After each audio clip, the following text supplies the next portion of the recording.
TV. What happened here? You know what? I guess I'm an idiot because I didn't set up the intro video to play. So, Really? what can I say, ladies and gentlemen? Thanks for joining us on this Tuesday evening for the premiere episode number 1, or podcast number 1 on the new Sounding Off podcast channel. Thank you very much for joining. My name is Eddie, and I am your host in Moscow, and my co-host Kevin Michelizzi in Crimea. And yeah, kind of a rough little start there, but we did make it. It's a first show. What do you want?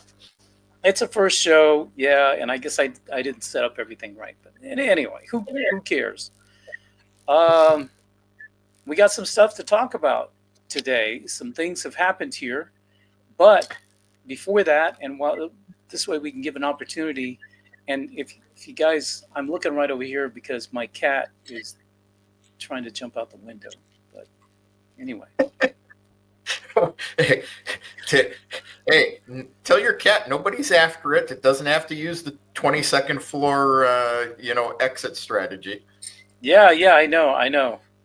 So Emily, Andre, Big Bad John's in the house. Who else we got? Daniel Falcon, welcome from Kerrville, Texas area. All right. And we got Daniel in the house, Moscow Settlers. Yep. Doug, first one in the room. Thanks, guys. We got 25 in the live tonight.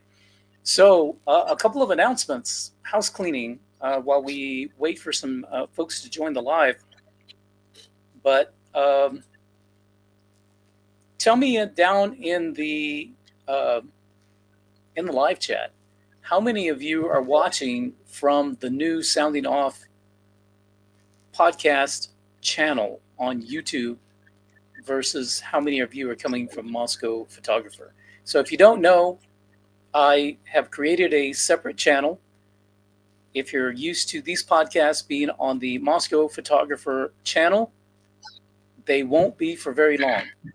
Maybe a week, maybe another 2 weeks. From then on, all of our live streams with regard to geopolitics and all this good stuff will be on the Sounding Off podcast channel on YouTube. And we'll have the links. Actually, the link is in the show notes for you to go. So if you're here because you watch this podcast, you need to make sure you're subscribed to the Sounding Off podcast channel. Because if you look for it on Moscow Photographer channel, it won't be there very much longer. And Kevin's got a similar situation, right? I do. So those of you coming through the American in Crimea channel, I've been dual streaming for a few weeks now. I put out the official notice from here on out. Go over to the InfoWars Press channel, subscribe there, because all my geopolitical stuff will be on that channel here in another week or two. Go to both channels, go to all 4 channels, subscribe, like, leave a comment. Yeah, we're having a little few technical difficulties, I think, in Crimea, or maybe it's it could be just Kevin's computer, who knows. But yeah, we're having some of that. But hopefully, guys, stick with us. I hope to have a special guest pop in later. He was unable to make a commitment to it, but he might be on a little later to give us some more information. But says so. Robotric says you now have a podcast tab on the channel. You could have opted to use that instead. I did. So on the Moscow Photographer channel, these Sounding Off are on the podcast. However, a lot of my audience is one or the other. One is here for podcasts. One is here for Moscow Photographer channel, and these energies were not jiving well for the channel, so I had to make a separate channel. And that's actually good. That means, Kevin, that we've actually grown to a point where we had to do this, and Yep. you've had to do it too. So this is good. This is growth. So Yeah. So for me, anything Russia related or immigration related will stay on American in Crimea, life in Russia. Geopolitical stuff will only be on InfoWars Press. Emily, yeah, Dedyavova may stop by later. yeah, maybe Dimitri. Who knows? But anyway, we have got some news to talk about because overnight there was a massive salvo of drones that invaded sovereign airspace over the Russian Federation near Moscow. And what Russian officials are calling as the biggest or the largest Ukrainian drone strike on Russian territory in 3 years. And they're reporting some 337 drones were launched across 10 Russian regions, 74 downed near Moscow alone. Casualties were reported. Russian sources report 3 deaths, 18 injuries, damage to residential buildings, to falling debris from intercepted drones. And I've got some footage that I can share with you guys. This next film, I had to mute the audio because there was a lot of cuss words in Russian, obviously. But let's see if we can get this one here of what the attack looked like in the early morning hours.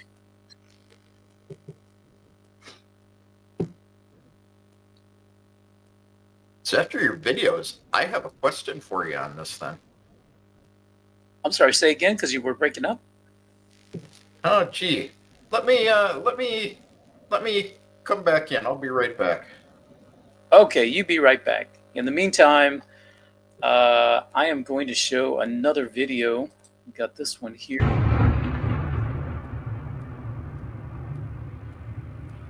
That one hit very close to somebody's home. Let's go ahead and play that one again.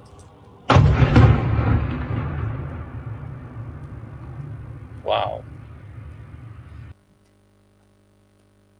And here I have another video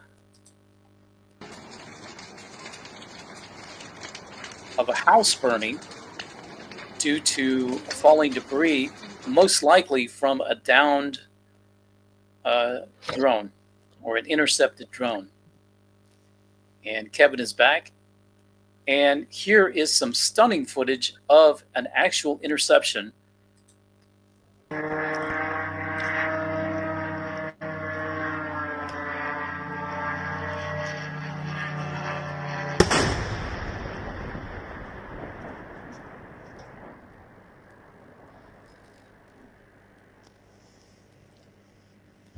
Я снял. Упал в березовый парк, по-моему. Но я не видел.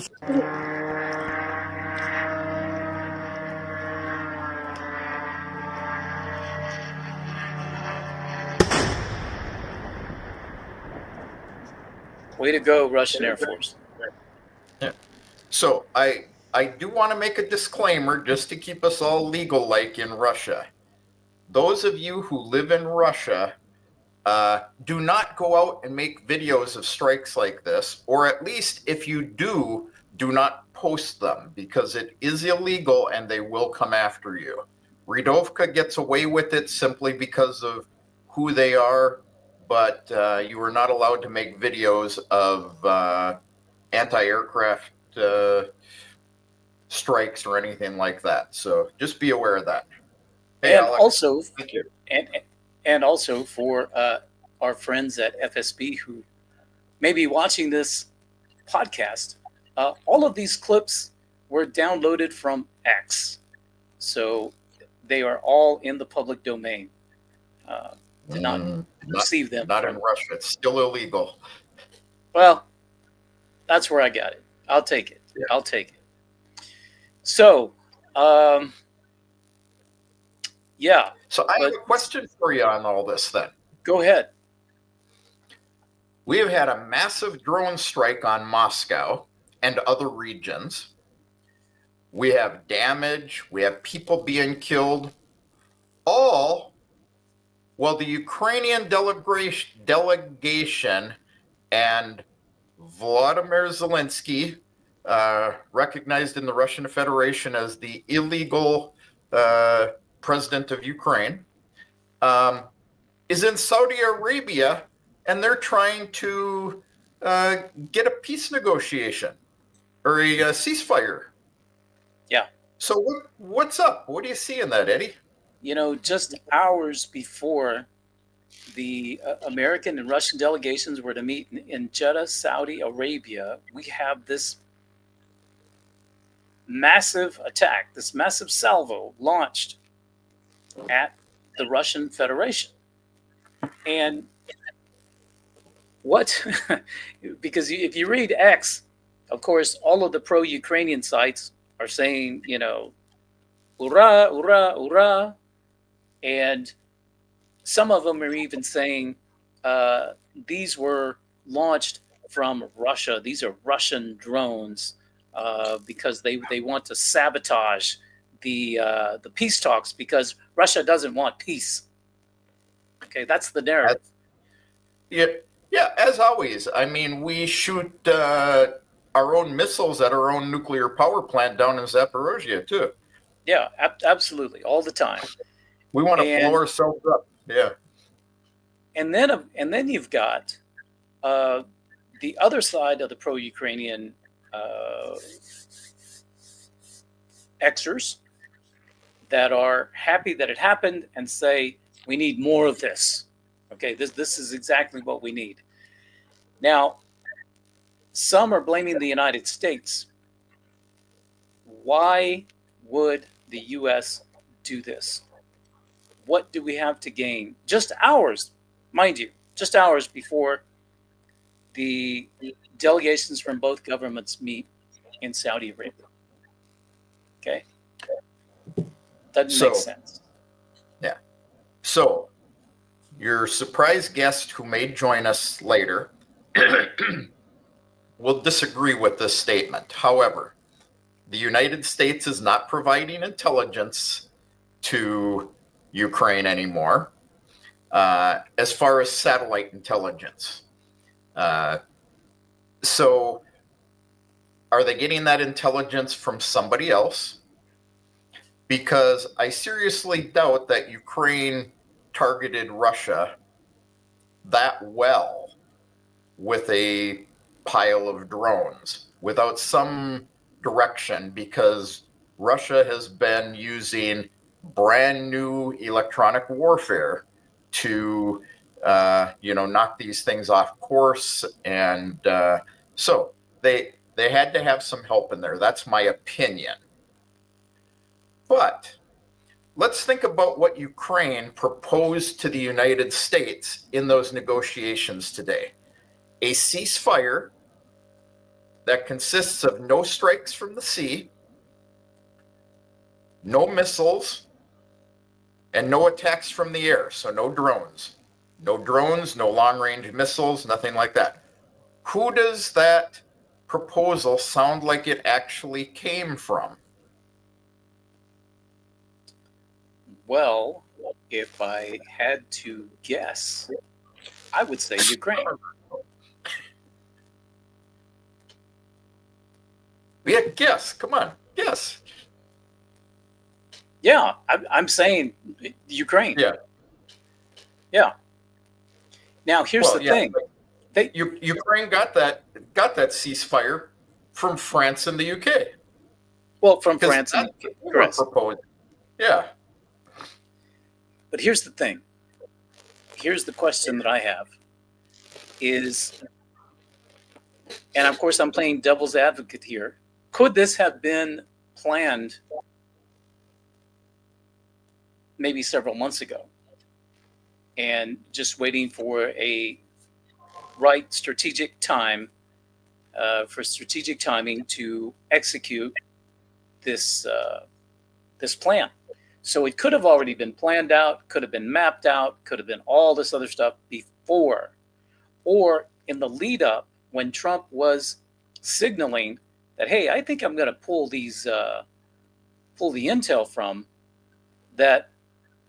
Rogue elements within our government, I'm saying the American government, the American intel agencies and foreign intel agencies said, hey, let's come up with a plan right now. Let's do it. Boom. We'll get it canned. We'll shelve it for now. And we'll wait for the opportune time to do this. So Yeah, I could see that. That's another possibility. So of course I'm just spitballing. Yeah. Well, I think the other possibility is this is the UK, France, and gang and Ukraine trying to throw a wrench in any real peace negotiations. Because everybody knows that Russia, that plan that was put forward was to do nothing but take away the advantages that Russia currently has. Russia has drone superiority, they have missile superiority, they have air superiority. And to come up with that many drones for one night, going to your point, Eddie, they had to save them for a while because Russia has pretty much destroyed their drone manufacturing capabilities. Yeah, and we haven't had any such attacks in several months. I think the last not even in Crimea. No, this was before the new year, so it's been probably about 3 months. Them up. Yeah. So I think this is the UK and friends who don't want this conflict ended, using Zelensky as their mouthpiece. He now has a new set of puppet masters. And maybe it has the support of the deep state in the US, like you're saying, because after all, it makes Trump look bad too. He wants true peace. He's talking to Russia. He sent guys to talk to Ukraine. And Ukraine is proposing, basically, we want to keep fighting. We just don't want Russia to be shooting missiles and drones at us. So I bet they pretty much drained their drone supply last night. I think so as well. And you bring up a really good point in that I'm sure DJT is fuming.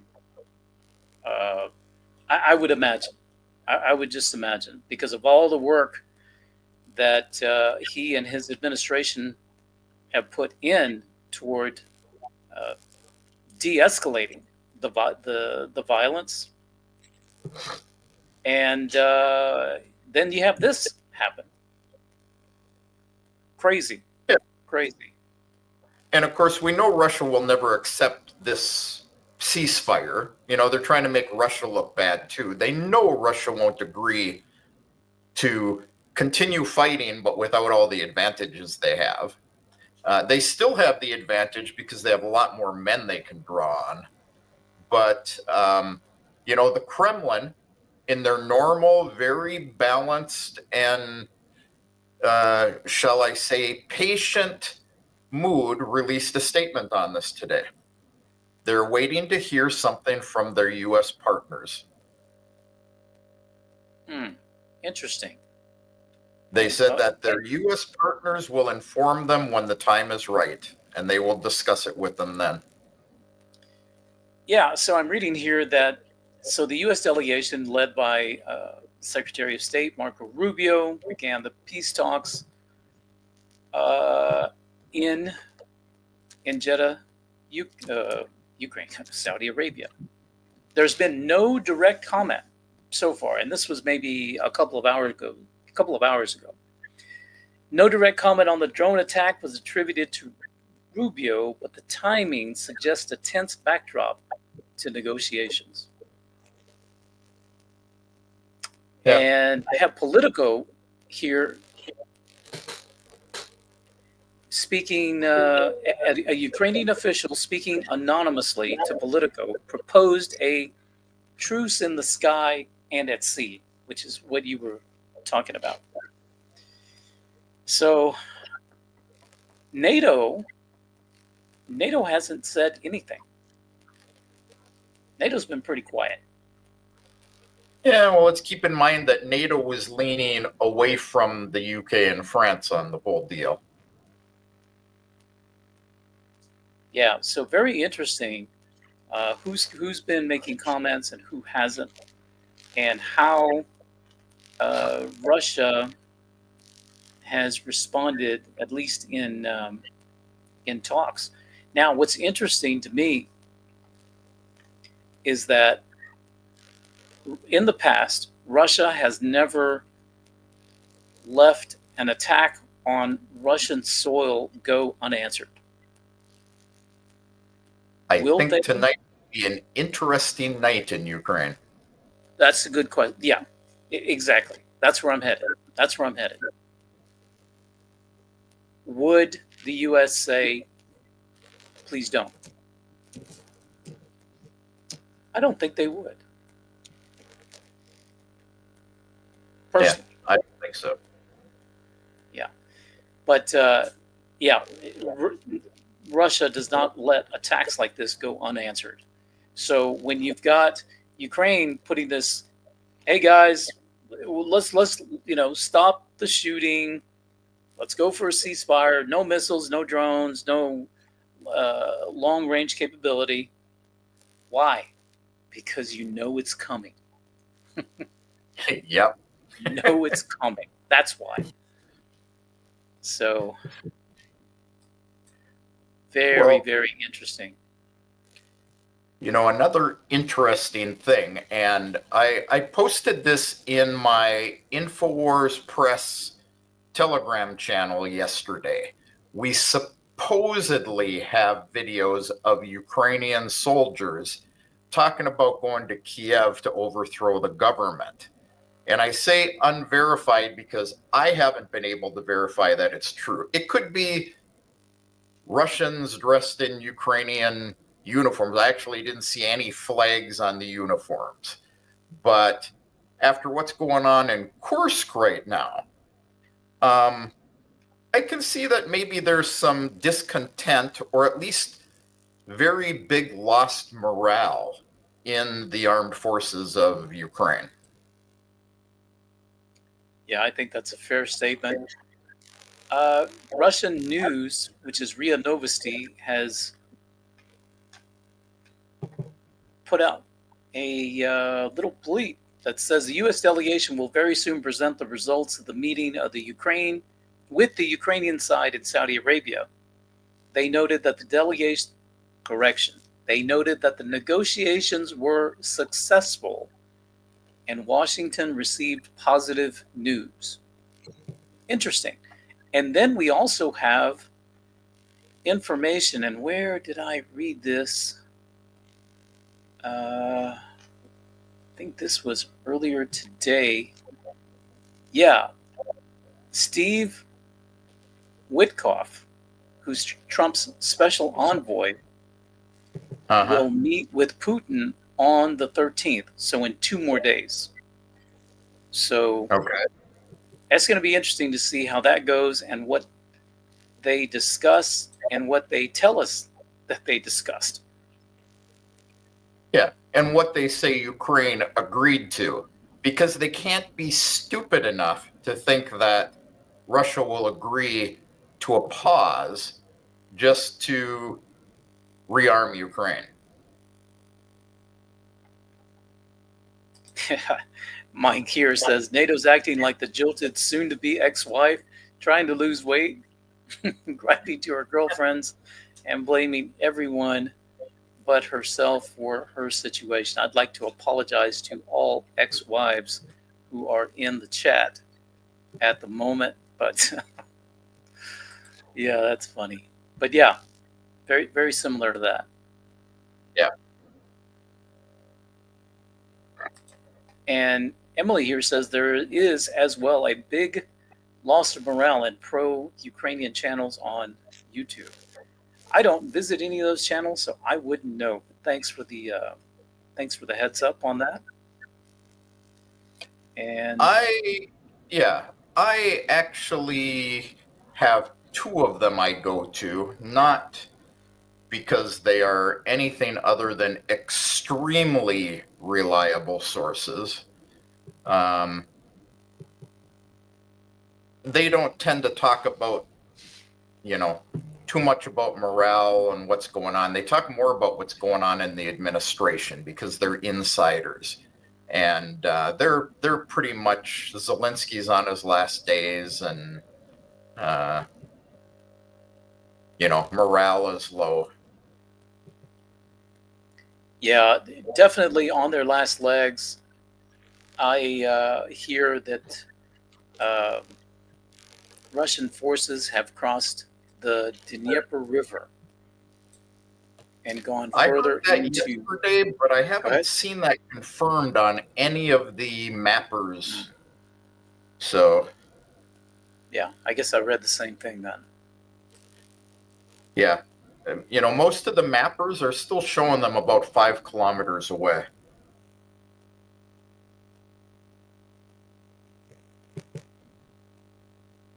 Yeah, I'm just reading some of the comments here, trying to catch up. If y'all have any questions, have any special comments or anything, please write them in the live chat, and we will get to them as soon as we can. Let's see what else we got here.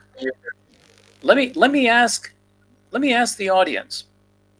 Who do you think done it? Who done it? Who done it? Who done it? What do you think?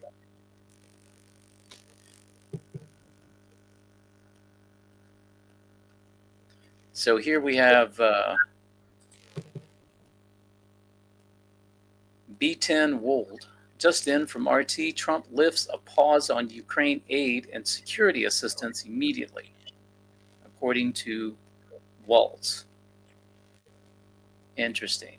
I got to read the between the lines on that, because aid and security assistance can mean Band-Aids, bandages. You know what I mean? It could mean anything. Yeah, that's a pretty broad statement. And I don't think that at this point the United States is going to agree to too much. I don't think so. Country Gal, did you see Rubio comment just now? No, I didn't. So if you could please share it with us, I'd appreciate that. And Andre K says here, Ukraine with their partners from Europe, maybe Great Britain or France. Definitely, I think both may have been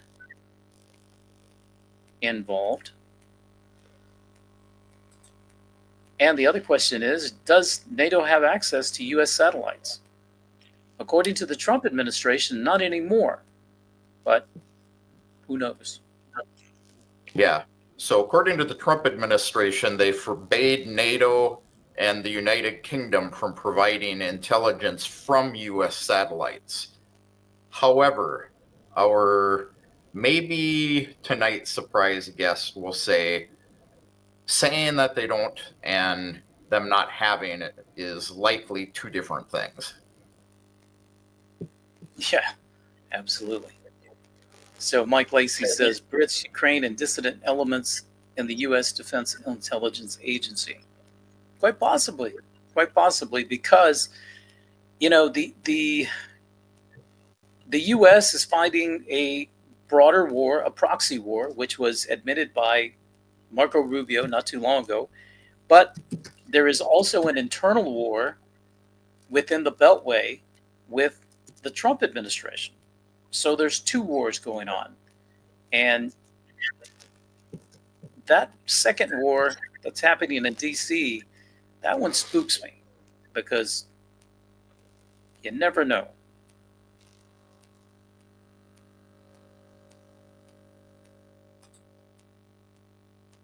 And rumors that the Finns use commercial sats to provide target data. Who knows? So I'm looking at Marco Rubio's latest statements, and it says there is need for concessions by both sides.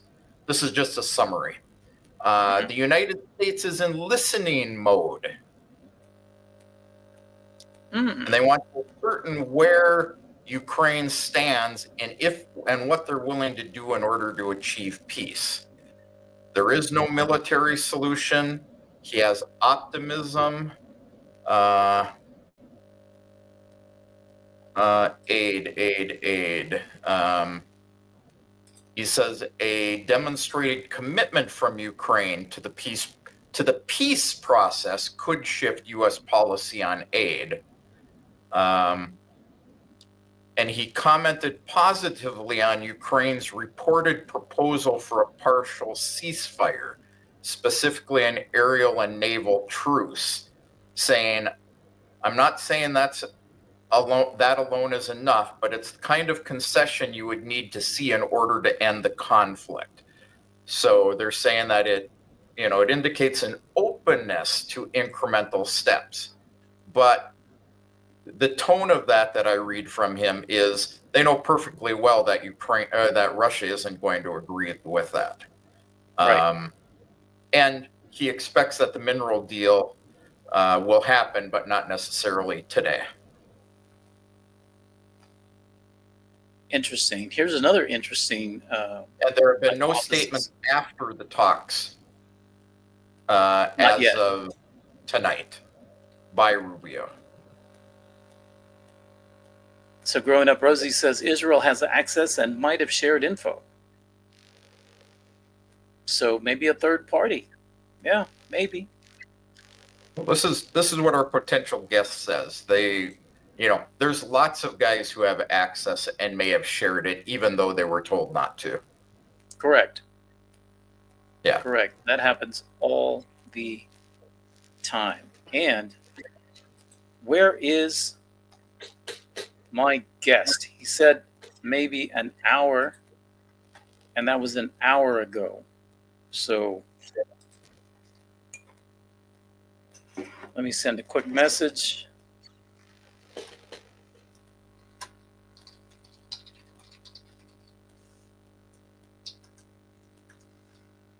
Oh, Streamlabs is mad at me because Streamlabs has been a nasty moderator to some of the people, telling them not to post links when they aren't, things like that. Now Streamlabs is screaming at me in the chat about needing to be a moderator. So you need to moderate yourself? Yeah, Streamlabs wants to moderate me. So Country Gal says he's calling for a 30-day ceasefire. Actually, this is not what Rubio said. So, and yes, Alex, Ukraine did attack X, according to Musk. Yeah, that's another interesting. So we had a cyber attack from Ukraine going west to America, and then we had a kinetic attack from Ukraine going east, all within about 24 hours of each other. Quite interesting.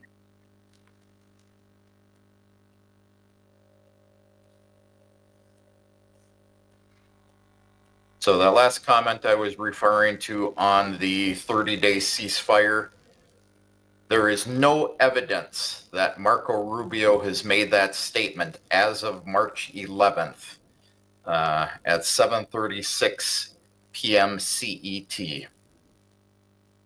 Without further evidence, it seems Rubio did not state that a 30-day ceasefire should be accepted by Russia in his latest remarks.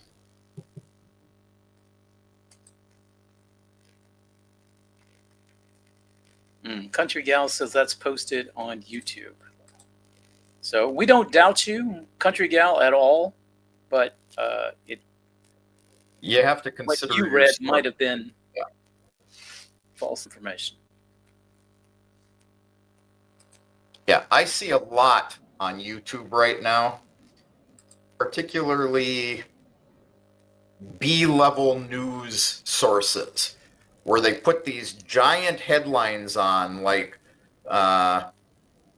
Putin agrees to Trump's proposal.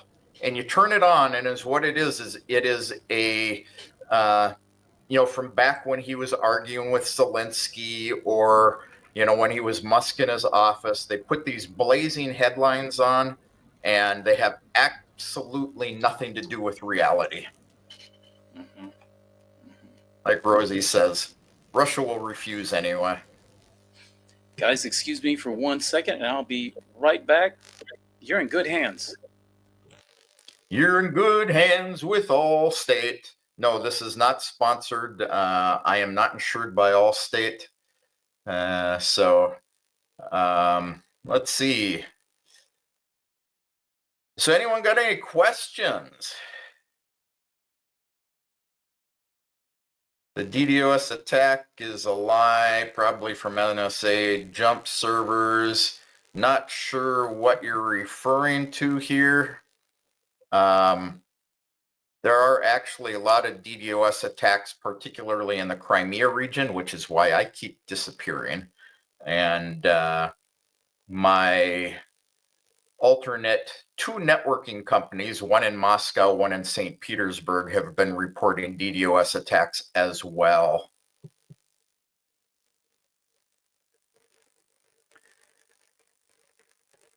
Yeah, I agree, Alex. RT's pretty good at only sharing verifiable news. I was actually on yesterday talking about some issues.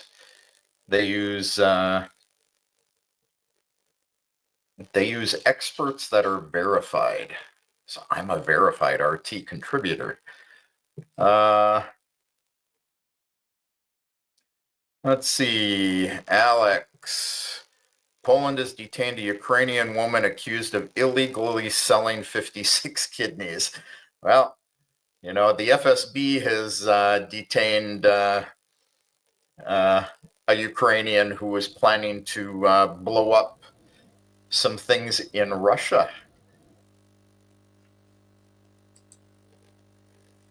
Adam Scott's, wrong one. Adam Scott saying a hacker group took credit for an attack on Twitter. Yeah, and who knows? Where was the hacker group? Was the hacker group in Ukraine? Because they have big hacker groups there, just like Russia has them, just like the United States has them, just like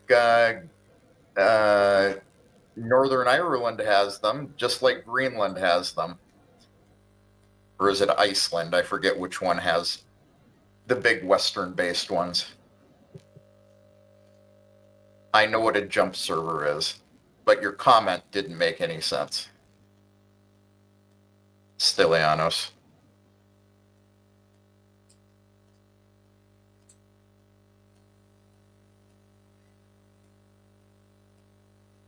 You back with us, Eddie? I'm back, and Okay. Mike says most of those NAFO bots have been paid actors. Their activities time perfectly with business hours at Langley, including weekends and federal holidays. Yeah, you notice that. On federal holidays, you don't. Go ahead. I will deny that. We actually never operated out of Langley. Us propagandists, anyway. I don't know. NAFO, they're all over the place, but...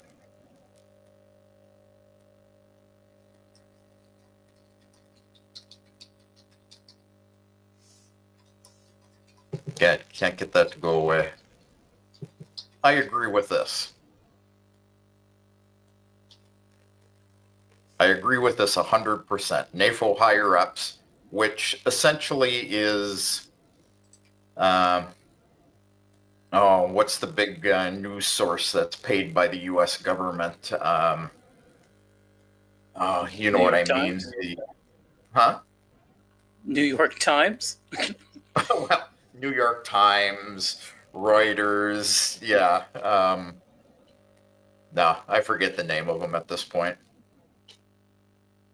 Big NGO, supposedly, that's unbiased, that puts out all the pro-West propaganda. Wow. That you want to narrow that down because that's a pretty big list. Yeah. So, Country Gal, provide a link because, as we already said, just because you saw it on YouTube doesn't make it so. You know, official sources are saying Rubio never made any such a statement and that they are in listening mode. And they're listening to Ukraine, and then they will go talk to Russia and listen to Russia. So there aren't actual negotiations going on according to sources in Saudi Arabia.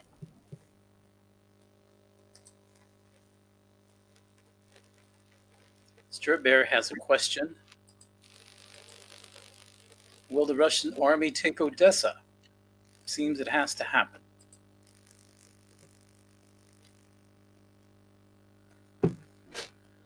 You want to comment, or are you waiting for me to comment? I'm waiting for you to comment. Okay. I will give you the definitive answer to this question. I don't know.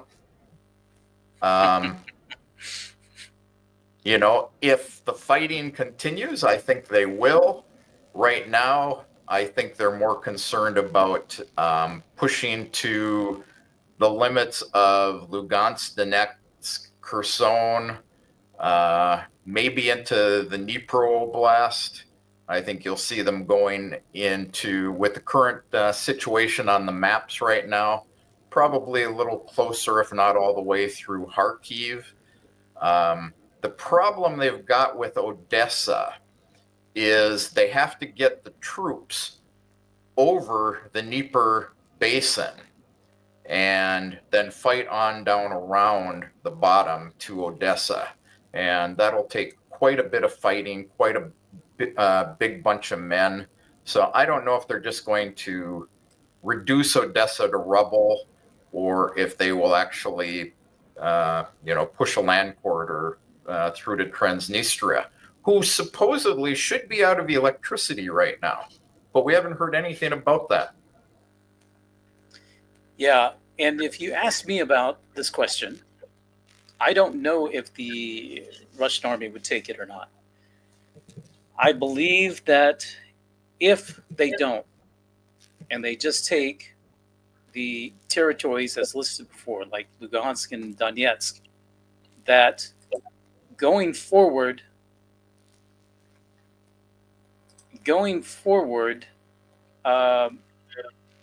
it may become, Odessa could become like a DMZ, a demilitarized zone, a neutral area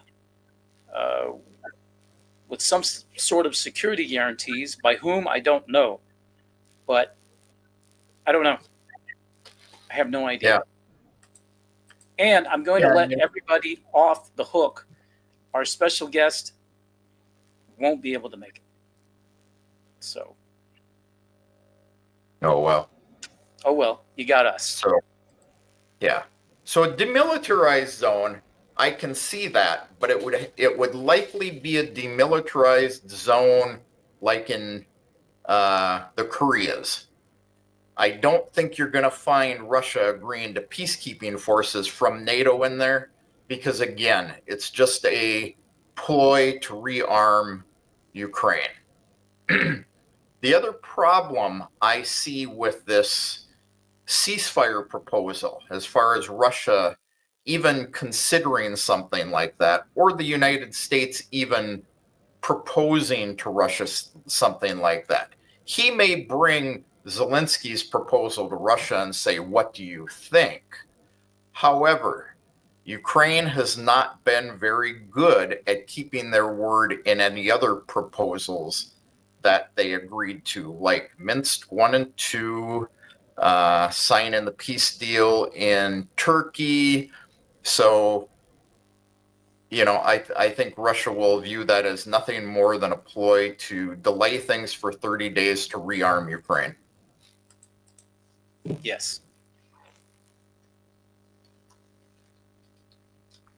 So, other than the fact that my mouse just died, I was just looking at what's going on in Transnistria. Their big issue appears to be that gas isn't flowing there through the pipelines anymore, which is kind of an interesting thing because Ukraine shot themselves in the foot the other day. When they halted gas transit to Europe, some of the European countries, the ones that still aren't supporting giving them funding, said, if you don't give us gas, we aren't going to support you for funding. So what happened is the gas pipelines drained of gas. Russia, a few days ago, blew up the gas pumping stations, the gas storage in Ukraine, which, of course, released the rest of the gas. And then what did they use in Kursk to move, what was it, like 15 kilometers inside Russian-held territory? Crawling, 800 men crawling through the gas pipeline. Wow. And popping out in the middle of Kursk. Welcome, Georges. He says, my guess is a little Napoleon and Stormer along with their supporters that are behind this. Absolutely, I would agree with that. And hello, Edelwolf. Edelwolf in the house. And Mike is saying that Russia is going to keep going until Russia decides to stop. What are the odds they go to Kiev? I don't know. That's sort of like the Odessa question. I don't know. I just really don't know. I see, let me just say this one point. You can say what you want. Yep. I see Kiev as a major escalation if you try to take it. That's how I see it, as an American. Yeah, I don't know. Even if they do go to Kiev, they won't cross the Dnieper. They will only take half of it. Same as Dnipro Oblast. They'll go to the river and then they'll stop. If they go that far. If they go that far. Now let's back up and let's answer it from this point of view, because we're answering it from a position of the Trump administration. But what if we had Obama, what would it be? Obama 4.0 now, if we had Kamala Harris in office? Yeah. At that point, I could see Russian forces going all out. Yeah, definitely. Now I think it would be just a needless escalation. Yeah. So I'm going to kill this off. This is the last I'm going to say on it because I'm not going to argue with people. You guys are taking information off of X. You're posting it as the truth, but you haven't done enough research to find out what is the truth. I am looking at Marco Rubio's X account right now. And the last thing he said was, I had an important meeting in Jeddah today with Saudi Prince Mohammed bin Salman Al Saud and thanked him for Saudi Arabia's hospitality in hosting this week's meeting on Ukraine as we press for peace. And that was his last statement. So if anyone else is saying that he has said anything else, he himself is disagreeing with you. He has, because I'll just say this right now. When I stepped away just a moment ago, Marco Rubio was speaking live. I don't know on what, maybe X platform or wherever, but he was live. and he Could was be. delivering comments about today. So I think maybe that's where they're getting this from, but we haven't seen it in print. And since we're on the live, I can't go and check to see what he's saying. So maybe he has, maybe he hasn't. We'll sort it all out. But Yeah, I think people are misreading what he said, if anything. yeah, so That's my we'll see. I'm gonna go back and I'm gonna listen after we close this out. I'm gonna go chase that down and listen, and we'll see what Rubio had to say. So it's going to be an interesting evening. If there's a response, an immediate response from Armed Forces Russia, or are they going to wait for a more strategic time, or are they just going to take a deep breath and let the diplomatic process kind of mature a bit? Who knows? Who knows? Yeah, I don't know. X says that Rubio isn't actively live tweeting or streaming, but who knows? Yeah. As of No, right now. I got you there. So, well, dang, we had a really interesting guest who we were going to try to get on for some good commentary. I'm still trying to get this person on a live maybe later during the week so we can recap all of this. And once I know for sure that we got him, I will make the announcement. You'll see it here. You'll see it on American Crimea's channel as well. But yeah. And yeah, just so people don't think he's flaky, he's not. He is dealing with some medical issues that limit his time that he can spend sitting here with us. Yeah, but like I said, I'm been trying to nail him down, and he wants to come on. And actually, we were shooting maybe for Thursday or Friday. This happened, and so I invited him last minute, about 4 or 5 p.m., and he said, "I'll try." And then he said, "Maybe in an hour," and then yeah, it didn't work out. So no big deal, no big deal.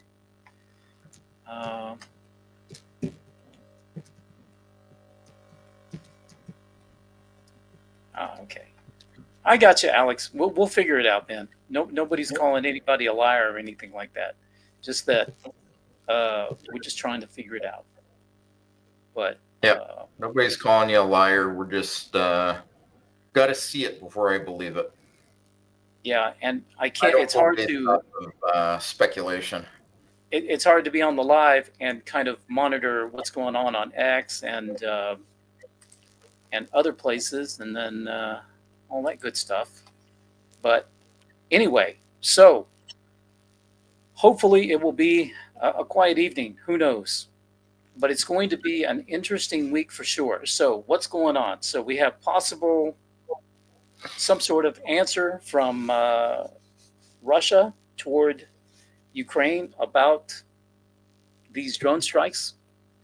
At the same time, we had talks today in Saudi Arabia, and we have who is coming? What is his name? Trump's envoy. Steve Witkoff will be here in Moscow on the 13th to have a meeting with President Putin. So lots going on this week. And yeah. Hey, Raymond. Raymond's in the house. Yeah. So here, let me just make people feel better about us. CNN, right now, as of this moment, Ukrainian President Volodymyr Zelensky said Tuesday that Ukraine had accepted a 30-day ceasefire proposed by the United States following critical peace talks. And he claims it was proposed by Rubio and the U.S. delegation. It says Ukraine accepts this proposal, We consider it positive. We're ready to take such a step, and the United States must convince Russia to do so. This would enact an immediate 30-day ceasefire, which can be extended by mutual agreement and does not include just land and sea. It is a total ceasefire by both sides. So that is what CNN is saying. So now, how reliable is CNN? Yeah, and I don't know. My sense is there's some misdirection play there. I don't know. This is a smart woman, and this is what I want everyone to understand. This is all that we're trying to say here. No one knows until there's official statements, because the statements earlier were that Zelensky proposed it, but it was only a sea and air. Now Zelensky is claiming that the United States proposed it. And I agree, Rosie, I wouldn't trust CNN either, but yeah, I don't trust when left-leaning, say, or Democrats or whatever run to their favorite network that's in their back pocket to release something, because to me it always sounds like propaganda. And somehow I feel this CNN article that you just read is somewhat a bit of a misdirection play. And until Rubio or the Trump administration puts out something definitive, I'm going to say maybe 50-50. Yeah. Sky News is a UK-based propaganda arm as well. Same with Bloomberg. Yeah. As Rosie said, when there are official statements, so Russia won't accept it. If there is a total ceasefire, there is the possibility, I actually did some research on this a little earlier before we came on the air. Russia might be open to it, but it will require additional concessions from Ukraine. They will not cease fire at the current line of combat. The statements that I'm seeing, and again, it's just statements by unofficial sources, is that Russia will require them to leave Russian territory, which means all of the 4 regions that have been taken as new territories of Russia. So Ukraine would have to withdraw from them. If Ukraine agreed to do that, and there's no NATO troops patrolling things. So this is the problem with a thing like this. Everyone is trying to determine what is meant by a ceasefire, and we don't know. There's been a proposal by somebody for 30 days. We've heard the UK say one thing. We've heard Zelensky say 2 things. And until all sides have talked and they've gone back and forth a little bit, we won't know. I agree that they won't accept it at the current combat line.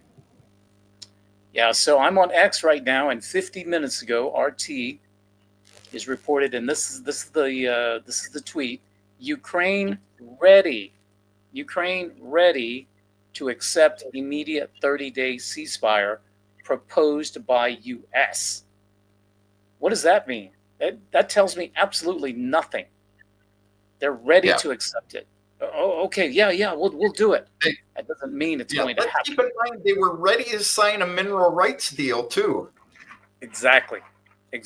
And then the next line is Washington to lift pause on flow of weapons and intel to Ukraine. Statement after Saudi talks. So this whole thing is kind of cryptic, but it's going to get, it'll spread like wildfire. But if when you get to the meat of what is being said, it doesn't tell me anything. So I don't know. I do not know. Raymond, smart man again.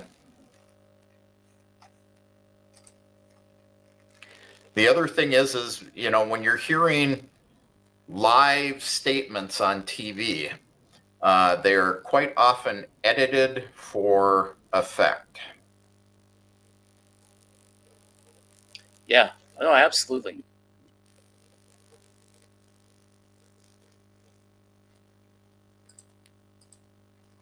You know, Mike, this was a topic that we talked about on Sunday, and I was hoping a little bit more detail on it because I will tell you, I know nothing about the internal strife and violence and the civil war that has been going on for years in Syria.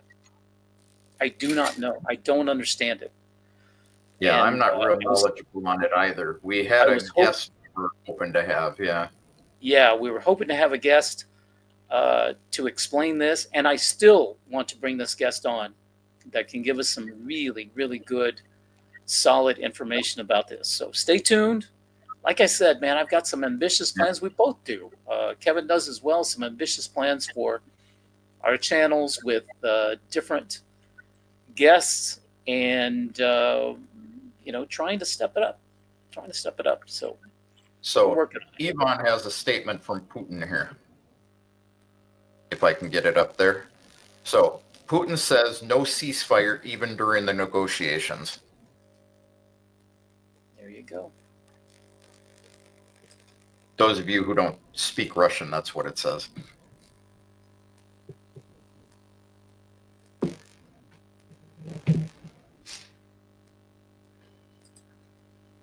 Country gal, no need to feel sorry or apologize at all. It's just, yeah, Yep. It's just, this is information. This is the information age. This is the information warfare. It happens. And sometimes there's things that RT puts out that I do not trust either. So it goes both ways. Yep. And Russia puts out a bit of propaganda, so different kind of propaganda, but more keeping Russians supporting the nation type of thing. Yeah, it's more rah rah rah, you know, than anti this or anti that. I've watched an interview. I started to watch an interview with Alexander Dugin that Judge had. I didn't get to finish it, and supposedly he had an interview, I believe, yesterday. I don't know if it's up yet with Sergei Lavrov. Can you all see my cat behind me? Yeah. Can you all see? I don't see the cat. So knock down my light. There's the cat. Yeah. Now we see the cat. So he and it's too late. What's his name? God, spit it out, Junior. I know who he is. So Judge Knapp and I think he said like 5 other people were talking to Lavrov. It was Larry Johnson. Was another guy. So Judge Knapp and a few Larry others. Johnson did a stream yesterday about the interview and how they were treated, Lavrov's attitude towards things. And then he did part 1 and part 2 of the Dugin thing. I've listened to part 1. I haven't heard part 2 yet. I've got it posted in my Telegram channel if you guys are interested. I don't know if I even have a banner out there for it. I've got a question because Alexander Dugin has been in the news quite a bit lately since his interview with Tucker, if y'all saw that. And if you talk to Russians, it's quite interesting because there's some rather strong opinions about Alexander Dugin among Russians, not all Russians, but some. And sometimes they're 180 degrees apart from each other. So Yeah. I it's very interesting if you go and read the comments on either from Judge Knapp or where did I see this? I saw this on Telegram on Larry Johnson's uh, Telegram channel. He was talking about the interview with Dugan, and you should see the Yeah. level of hate toward Alexander Dugan, and he's kind of an enigma for me.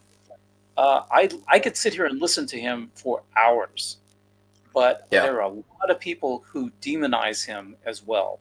So I don't know if maybe this is something we might have a live stream to discuss this in more detail. And I wish I could find a guest who is an expert on Alexander Dugan. But yeah, Yeah. interesting guy. So, Yvonne, I just wanted to say you're welcome. Always glad to share important messages. Yeah, I know. Part of the problem I have with YouTube right now is they won't allow us to upload subtitles. So you're pretty much stuck in Yandex browser, and my wife says their subtitles aren't great, but you might try the voiceover. She says they're actually pretty good in the Yandex browser. That's the main reason I haven't been subtitling my stuff in Russian, because I just don't have time these days. So try the voiceover, see if that's a little better. Leave me a comment, let me know, and if not, we'll resolve that somehow. Yeah, Dugan is a tiny bit insane on the surface. He has some really interesting ideas, but you need to go deep into his lore if you want to even start understanding what he's all about. Yeah, absolutely, I agree. He's very, very deep individual, and I've heard some Russians say that he's a racist, that he's anti this, he's pro white Russian, and I don't hear any of that when I hear him speak. So I don't know where that's coming from, but I've heard both sides. Some people like him, some people don't. Yeah, I agree. enjoy- I mean, I he's enjoy like the any debate. philosopher. You have to take things with a grain of salt. It's his opinion. Absolutely. And you have to respect. Andy, Andy's in the house. Yeah, so you're a personal fan. Yeah, you're a fan. There you go. So we have Mike saying that Lavrov met with Judge and Larry and a couple of others on Monday. Video should be Russian Foreign Ministry website. Wow, soon. So Doug says that, and again, I haven't verified this, but he says that Russia has unloaded a response on Ukraine.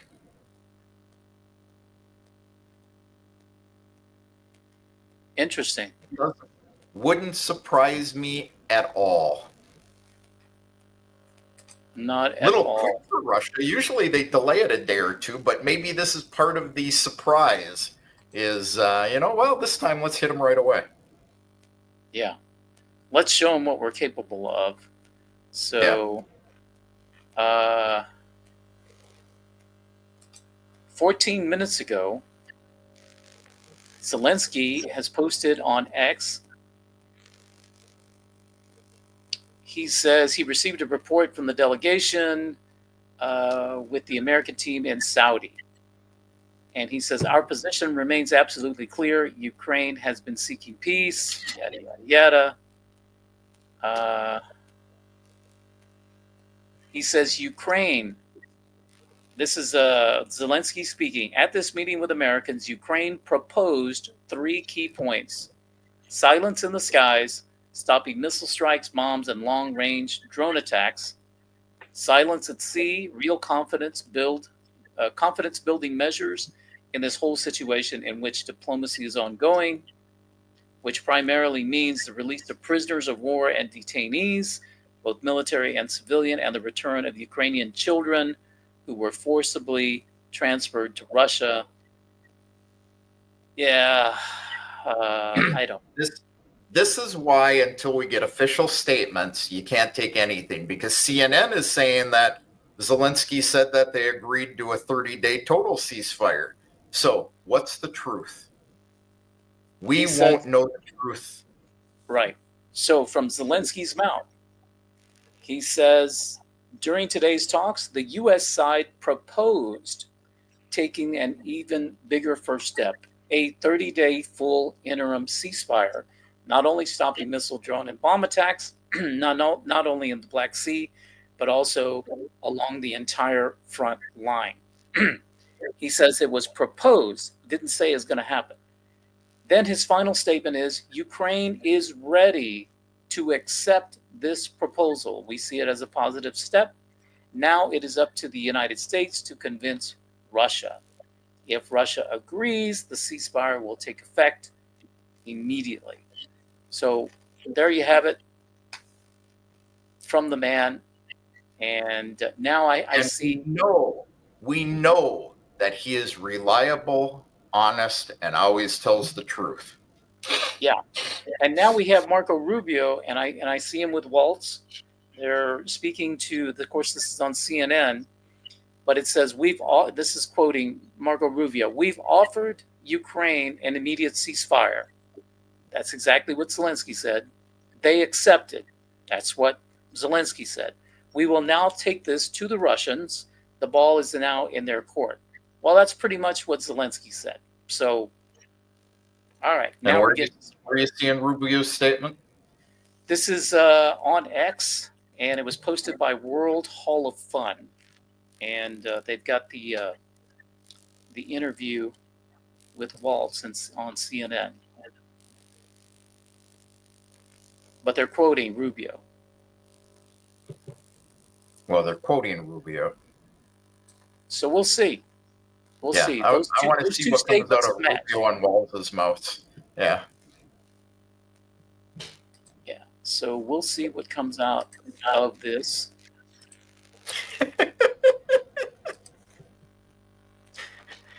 Why did Garon drones fly in a huge circle before striking their targets? Because they have washing machine chips in them.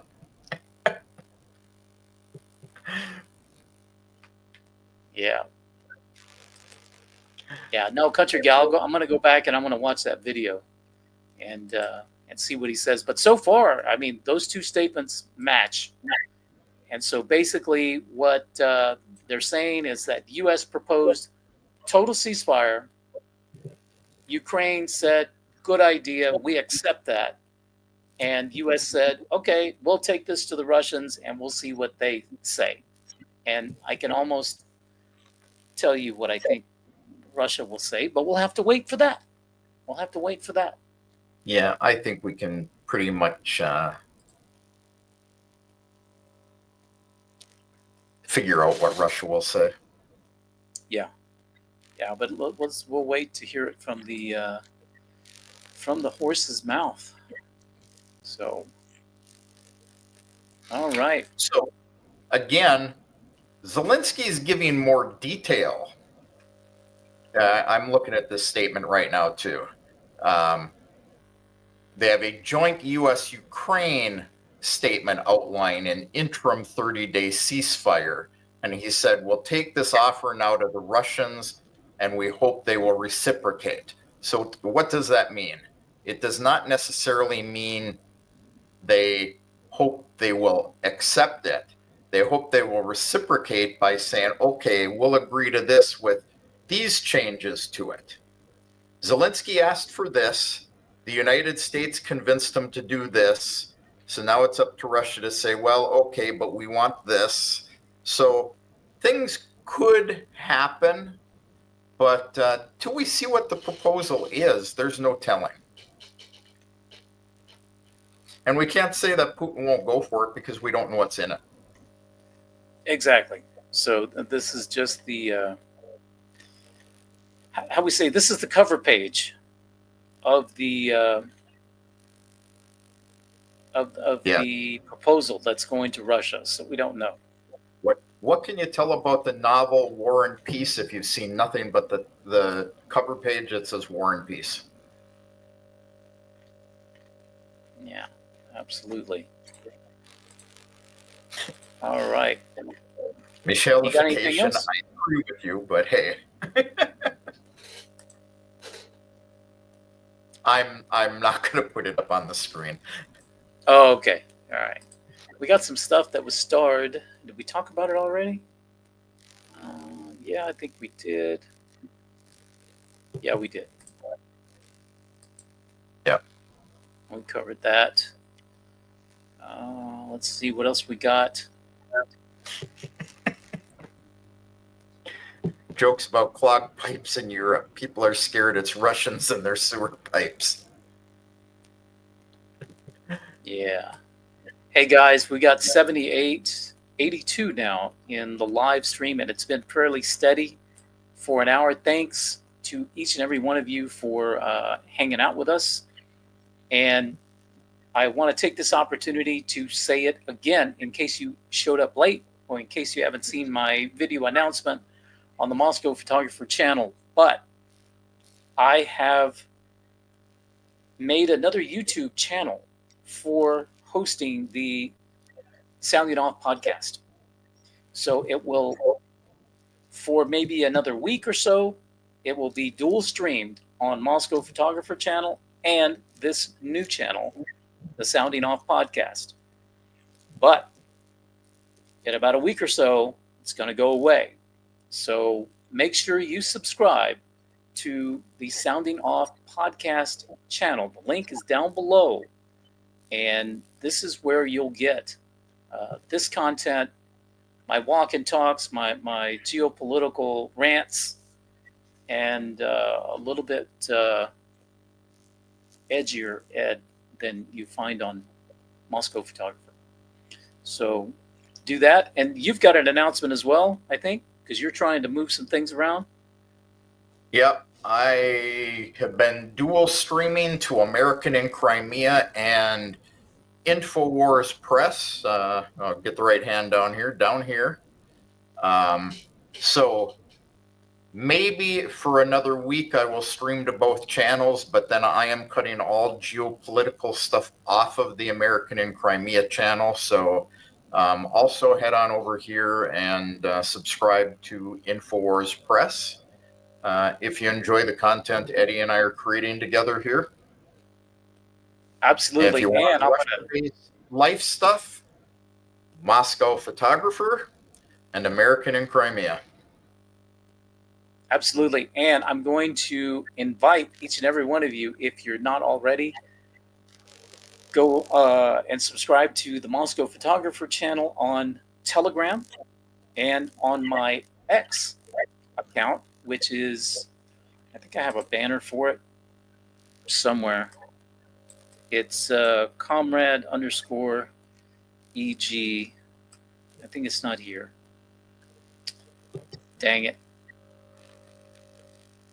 So Alex is saying if you guys aren't getting notifications from YouTube, Rumble gives better notifications. I know I'm there. I don't know if you are, Eddie. On what? On Rumble? On Rumble. I am. I do have a Rumble channel, Moscow Photographer, but I have not posted videos or lives to there in a long time because Rumble is just kind of a different animal. And they don't pay squat. And they don't pay squat. Not that YouTube pays quite nicely either. But YouTube is paying bars of gold compared to Rumble. Pennies, we'll see but they're golden pennies. Because I'm monetized over there now. Oh, are you? You got that all sorted out? Well, I got approved to apply for monetization, but you know what I went through to actually get that. So. Do you know who this person is? We've got Catherine E. asking. Konstantin Malyov. I have no idea who that is. Huh.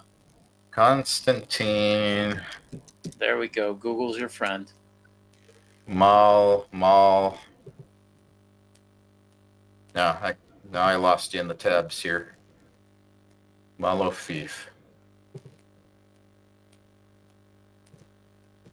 Actually, Yandex is my friend. Mm-hmm. Even better. Russian billionaire. Owns shares of Rostelcom. AKA Oligarch. oligarch. Yeah. All right. And we got Stalianos Kostudianos. I hope I didn't butcher that handle of yours, but free the cat, Mr. Eddie. I think we should all go protest outside of Eddie's building for freeing the cat. So, yeah, he knocked down my light, but here you can see the cat back here, right? Yeah. Looks like a troublemaker. Yeah, his name is Krasavchik, and Krasavchik means handsome. So, and he's just chilling back there. Yeah, just chilling back here.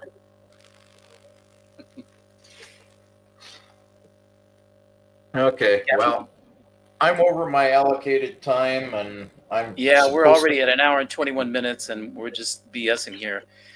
Yeah. Catherine E., thanks. You can always go back and rewind and watch it. So, yeah, British. Exactly. There's a British spy behind me, according to where is it? Miss Allocation. Yeah, he's definitely comfortable back there, country gal. All right. Well, guys, thanks so much for hanging out with us on this Tuesday evening. Don't go there, Emily. Oh. So I will announce that we've got a live stream coming up on Thursday. I haven't announced it yet, but I'll give you guys a heads up. But y'all know Tim Kirby. Y'all know the American Villages project here in Russia. If you don't, go to Yandex, put in Tim Kirby American Villages project. And this is all about helping to bring Americans and English-speaking Westerners to migrate to Russia. And we have a success story because on Thursday evening, 9 p.m., we will have an American who brought his family over from, of all places, Texas to Russia and to live in the American Villages Project. Go ahead. It's one of two success stories, although it's the first one who's actually in their home. The other ones are moving in shortly. So here's Tim's website. Yeah, so this is a big success for American Villages. So tune in on Thursday evening, 9 p.m. Well, 9 p.m. Moscow, which is what, 1 p.m. Central? Yeah, 2 Eastern, 1 Central. 2 Eastern, 1 Central, stateside, and we'll talk about that. But yeah, that's going to be a really, really cool live stream. All right, my friend, any closing thoughts? And if you want to know more about the village, I have 2 or 3 live streams I did with Tim over on the American in Crimea channel, Life in Russia. So, that can give you some background on it, building up to Thursday's stream. Yeah, Tim's good people, and he's been in Russia for a long time. He's the most Russian American that you will ever meet. Good friend. So, yeah, he's a good guy. Good guy. Father Joseph Gleason, I've met him once. He's been shepherding Americans to Russia for 10 plus years. Yeah, sure has. So, and he'd be another good guy to get on the stream if we can one day. I have been trying to get Father Joe on a stream for a while, and he's just a tough guy to squeeze in. His schedule is just crazy. You know, he is an IT guy as well, so. Yeah. No, absolutely. Stilianos, like I said, I hope I'm not butchering that, but push for happy stories. Absolutely. So, you know, I started this podcast as just a way to express my aggravation with the Biden administration and with all of that.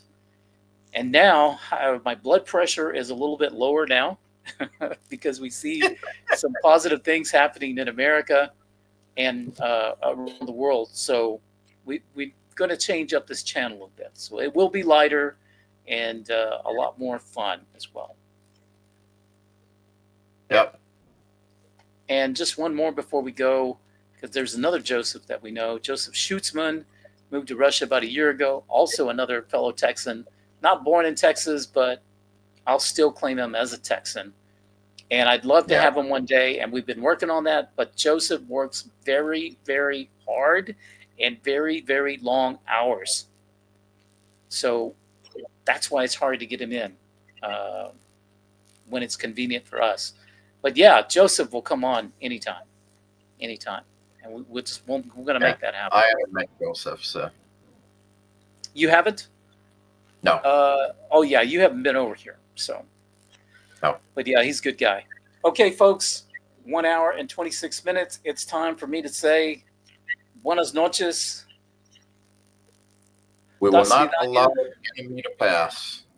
Yeah, and I will say good night in Russian, which is spokojной ночи. До завтра. Buenas noches is not Russian. No, buenas noches is not Russian. But spokojной ночи is. You know. До завтра, until tomorrow. Okay, guys. Y'all have a good one. Пока. Spokojnej noci, do svidania. Absolutely.